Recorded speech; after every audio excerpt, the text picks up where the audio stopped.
welcome back to my channel. It's Itsisraa. How are you guys? So it's been a couple of days since I last uploaded a video. So, I just wanted to come back and kind of do a little tea time with me. So we're going to do this little series where I'm going to basically come on here, hang out with you guys, and kind of do a little bit of tea time and just talk and tell you a little bit of stories, talk a little bit about mental health, talk a little bit about, inspiration, motivation, things of that sort. So hopefully you can get something out of it and also get a little bit of tea, get to laugh a little, and, hopefully you enjoy your time with me. So I had done this little thing where I had asked if you guys wanted to see the pictures in my camera roll, and I have a lot of people sent in a lot of responses, and I apparently have 13,000 pictures, so that was going to be very difficult, especially because I got over 110 responses of the numbers of pictures that people wanted to see. And so what I'm going to do is I'm gonna go through my camera roll and I'm going to pull up pictures. Some are going to be requested pictures that people have requested through that little Instagram suggestions box that I had done, and some are just going to be pictures that randomly are easy to find through my camera roll, so I'm just gonna pull them up and tell you the story behind them, and we're gonna see. Okay, so I think I have hearts on the ones that people had requested in the little suggestions boxes, so whichever ones I end up seeing first from those, I'm gonna just pull up and then go and do the story about that.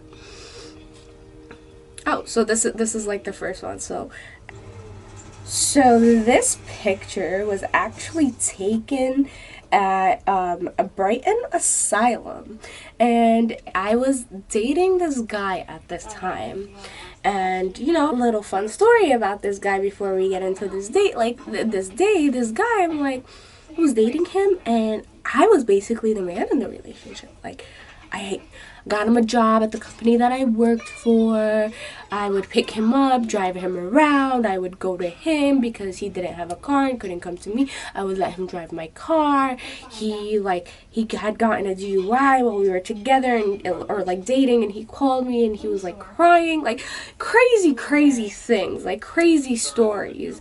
And I just think back at this time in my life, and I'm damn, what was wrong with me? Why did I accept things like this for myself that I shouldn't have? But that's a different story for a different time. And I was doing all of these things for this guy. Come to find out, he was in a whole other relationship the entire time that we were talking to one another. So oh, I've been doing all these things for you. I've been paying for us every single time we go out. I've been driving you around. I've been letting you drive my BMW, which I bought. I've been doing all of these things, and I got you a job. But you're in a relationship with someone else. Long story short, that got cut off. It is what it is, whatever. You keep it moving. And so we go, we pick them up, we drive back to Jersey because Brighton Asylum is in the Patterson-Clifton area. And so it's basically every Halloween-ish time they do this, they close down. It's a warehouse area. They set up, people get in costumes, they can touch you. It's really fun and scary. So we go through, we do the whole we go inside, we do the horror house, all of that, and then we come out, and as I'm walking away, this man that I just showed you the picture of, he goes and he pulls my beanie off my head. And at the time, that beanie that I wore, it was because I used to wear the hijab. I used to cover up. And as I'm walking away, he's standing, and I guess he was trying to talk or do whatever, and I'm ignoring it, and I keep walking, and then he goes whoop, and pulled my beanie, and I'm did that really just happen?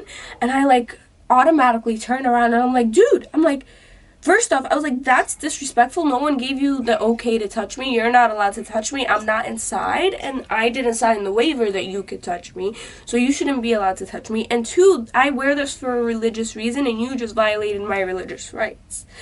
And not only did you violate my religious rights, but you violated my human rights, because you invaded my privacy, you invaded my space, you invaded my body. You invaded my being and my essence.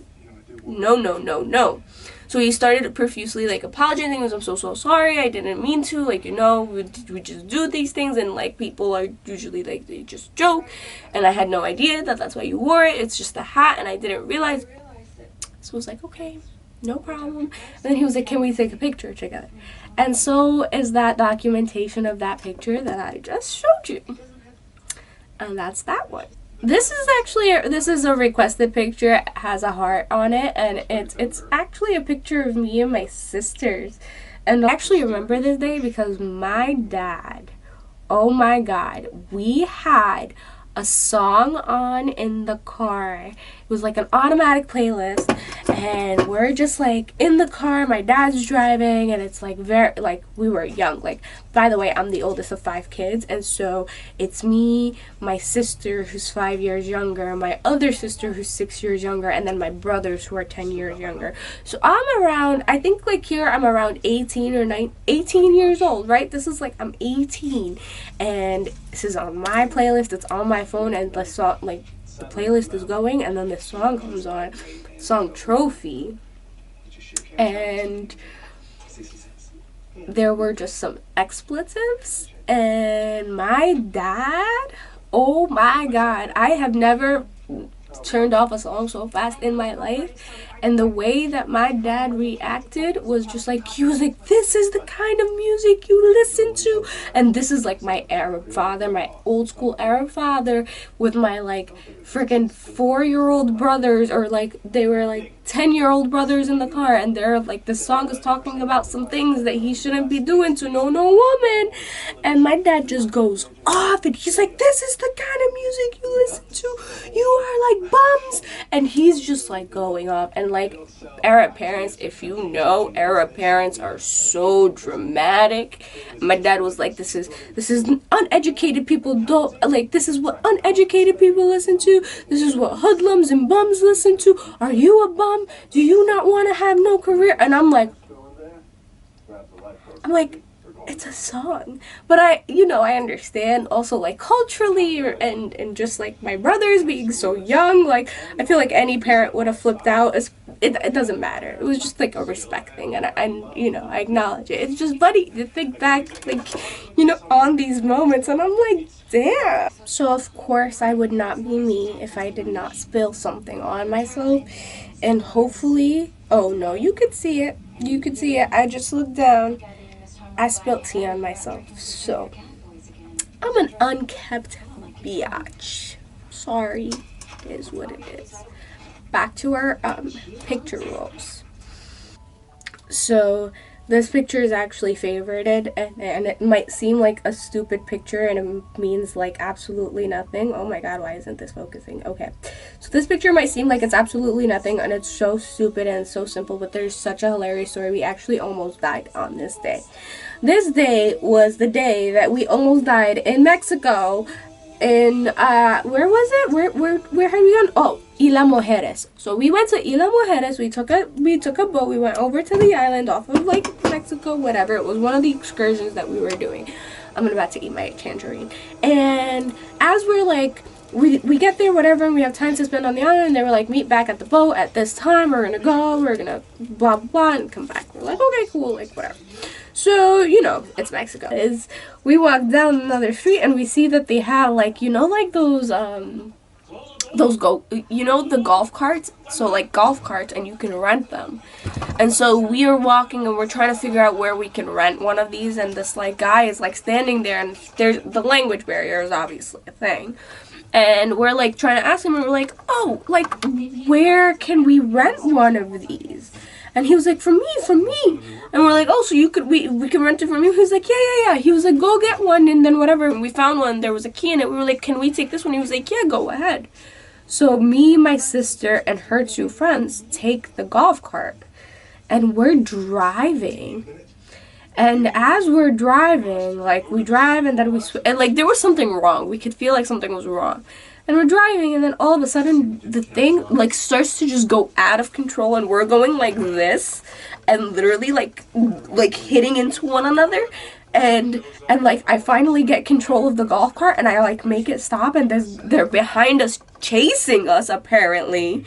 They were chasing us, and they catch up to us, and the guy's like, why are you taking without telling? And we're like, you said to take the golf cart.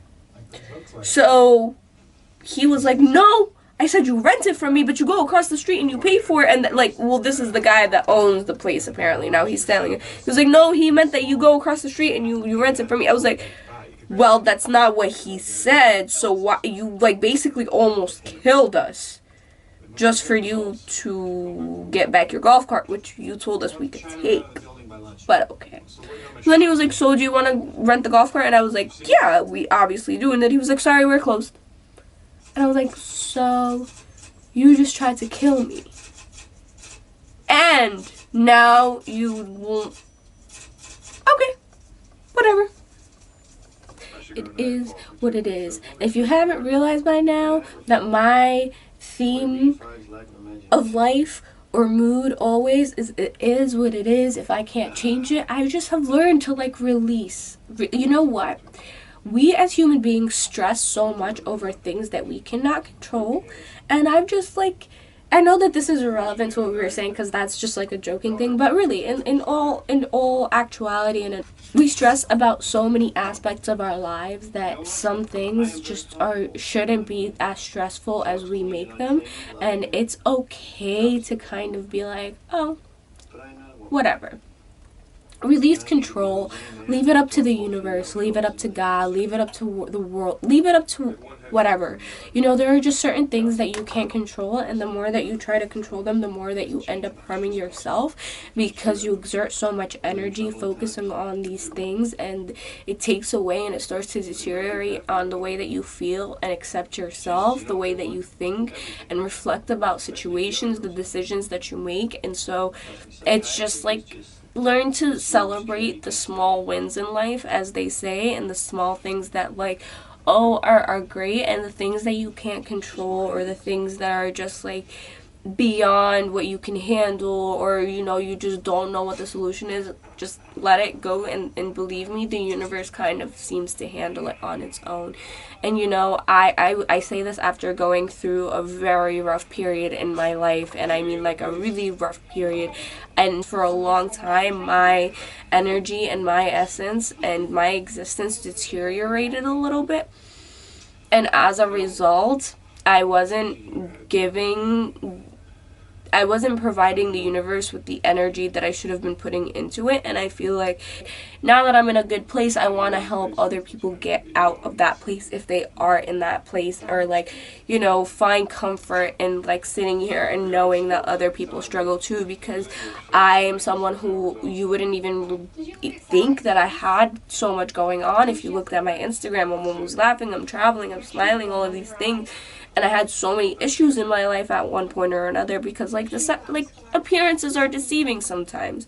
And so it's important to discuss our struggles just as much as it is important to discuss our accomplishments. This is the next favorited pick. And although I really do truly love this picture, I truly love this picture, actually. I find that it's very, very flattering side profile of myself. And I find it very pretty. But this is a not so great time in my life. And this picture was actually taken at a company party for this particular company that I actually chose to accept a position at. And after a month of being there, I actually handed in my resignation. Like, on day 40, I decided I was going to resign from this position. Imagine being somewhere for less than a month and a half and being like, I can't work here. From micromanagement to feeling like someone making you feel insecure even though you have nothing to feel insecure about, and someone making it feel like, you know, any little thing that you do or say can and will be held against you. And I realized at that moment I had no backup. I really had no backup, and I had no other job lined up or anything, but I really needed to like look at my, like, take a moment, look at myself and be like, no, I respect myself more than to allow somebody to micromanage me and belittle and make me feel inadequate at a job that they're supposed to be empowering me in and telling me like, you misrepresented a role to me. And so I realized that, like, no, I need to have self-worth, and this is my self-worth, because I won't allow someone to negate what I offer, what I bring to the table by diminishing the value that I bring to the company in my role and in my position. And I'm going to end it actually with a very, very beautiful picture that I would love to share with everyone, because it is this one. And this picture means so much to me, because I am about to become an aunt to a beautiful baby boy, and my sister is due to give birth at any moment, and the anticipation is killing me, but I really cannot wait to be an aunt. I am so excited and cannot wait for this.